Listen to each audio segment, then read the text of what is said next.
Kumusta? Ating pag-uusapan ngayon, isang medyo mabigat na kaso galing mismo sa Korte Suprema. Ito yung GR number 229677, People of the Philippines laban kay XXX. Oo. Ito yung kaso ng dalawang bilang ng paggagahasa, tama ba? Yung binaliktad ng Supreme Court, yung conviction. Yun nga, binaliktad yung hatol ng RTC at CA. Ang titingnan natin ngayon, based syempre sa official na desisyon, bakit nga ba inabsuelto yung akusado? Ano yung mga legal principles na ginamit? Sige, simulan na natin? Sige, ang mahalaga dito, titingnan natin yung mga ebidensya, testimonya, both sides, prosecution at defense.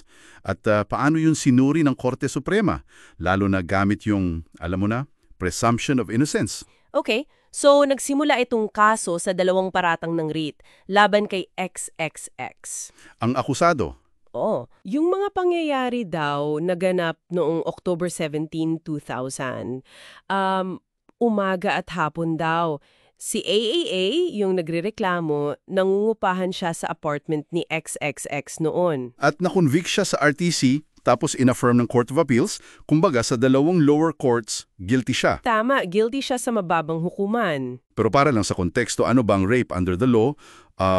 Sa Article 266 ng Revised Penal Code, ang rape carnal knowledge or pagtatalik na may kasamang puwersa, pananakot o intimidasyon. Gets. Force, threat, or intimidation. Oo.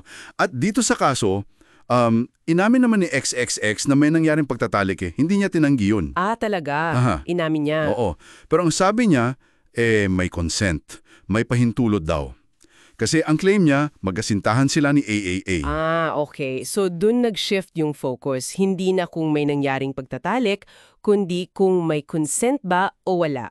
Kung may force or intimidation. Exactly. Yung naging crucial na tanong para sa korte. Sige, balikan natin yung testimonya ni AA, yung nagrereklamo. Ano ba yung version niya ng pangyayari? Sige. Sabi niya, umaga daw nung October 17, nag-aayos siya ng kwarto ni XXX.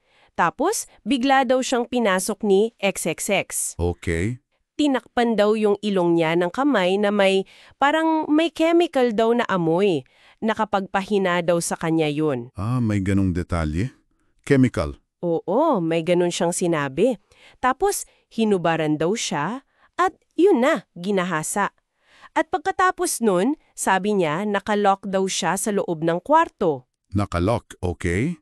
Tapos may nangyari pa sa hapon. Meron pa. Sabi niya, bumalik daw si XXX nung hapon. This time, tinutukan daw siya ng baril. Grabe, may baril na involved. Oo, at ginahasa daw ulit siya. Tapos binalaan pa daw na huwag magsusumbong. So 2 beses sa isang araw, umaga at hapon. At may threat pa. Yun ang salaysay niya. Tapos kinabukasan daw, October 18, nailabas lang siya nung dumating yung nanay niya, si BBB. Yung nanay ang kumuha sa kanya. Oo, pero ang interesting dito, hindi siya agad nakapagsumbong. October 19 na daw niya nasabi sa nanay niya yung nangyari. May delay sa pag-report kahit sa sariling ina. Oo. At dito na pumasok yung mga nakita ng Korte Suprema na parang mga inconsistencies. Dito medyo nagka-problema yung kaso ng prosecution. Tama, dito na tiningnan ng korte yung credibility ng testimonya. Actually, ilang bagay yung napansin nila. Yung una, yung sinabi mong nakalock yung pinto. Oo, sinabi niya yon. Well, nung tinanon siya sa cross-examination, parang nag-iba yung sagot niya. Sabi niya, hindi na siya sigurado o hindi niya maalala kung may lock ba talaga.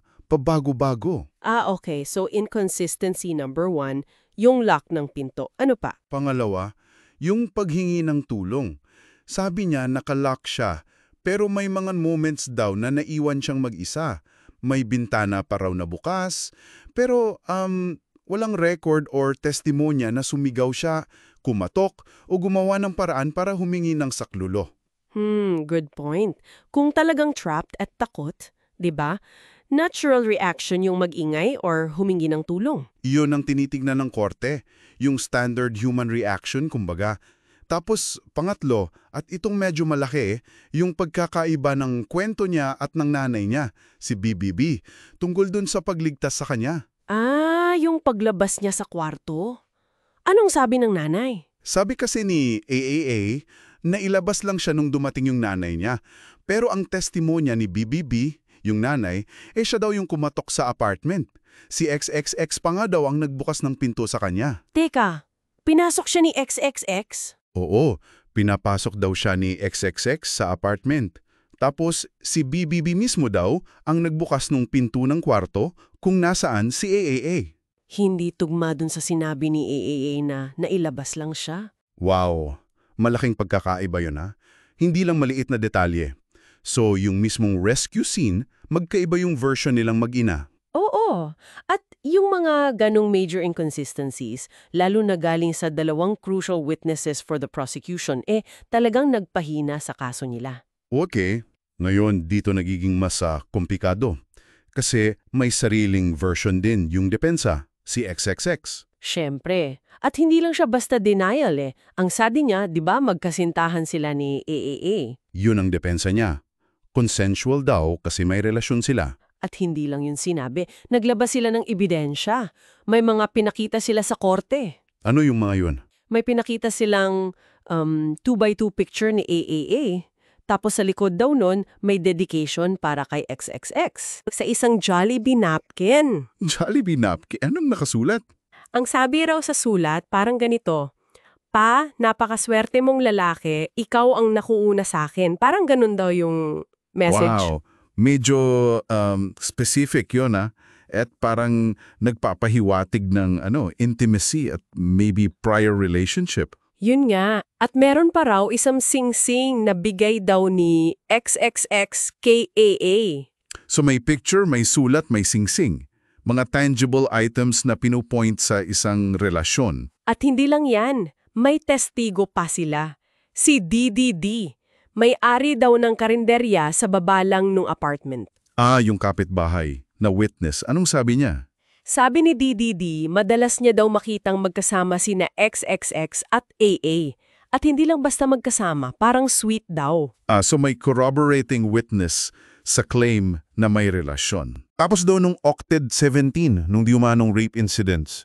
Nung October 20, pumunta pa daw si XXX sa bahay ni na AAA. Pumunta siya sa bahay nila. Bakit? Para daw mag-propose ng kasal kay AAA. Nag-propose. After nung alleged rape? Oo. At hindi lang siya basta pumunta, pinapasok pa daw siya sa loob ng bahay, sa sala nila. That's unusual. Kung talagang may naganap na karahasan a few days before, pinapasok mo pa sa bahay mo yung umabuso sa'yo para mag-propose. Medyo hindi typical na reaction. Yun nga. Kaya nung tiningnan ng Korte Suprema, lahat ng ito yung mga inconsistencies sa side ng prosecution, lalo na yung salingat na kwento ng mag-ina, tapos itong mga ebidensya at testimonya ng defense, ano na ang naging timbang? Well, dito na pumasok yung sinasabi nating legal doctrines. Biniging diin talaga ng Korte Suprema yung prinsipyo na ang testimonya para paniwalaan dapat consistent. Dapat kapanipaniwala sa sarili nito. At dapat umaayon din sa common human experience. Yung mga reaksyon, yung mga kilos, dapat ba parang normal sa sitwasyon?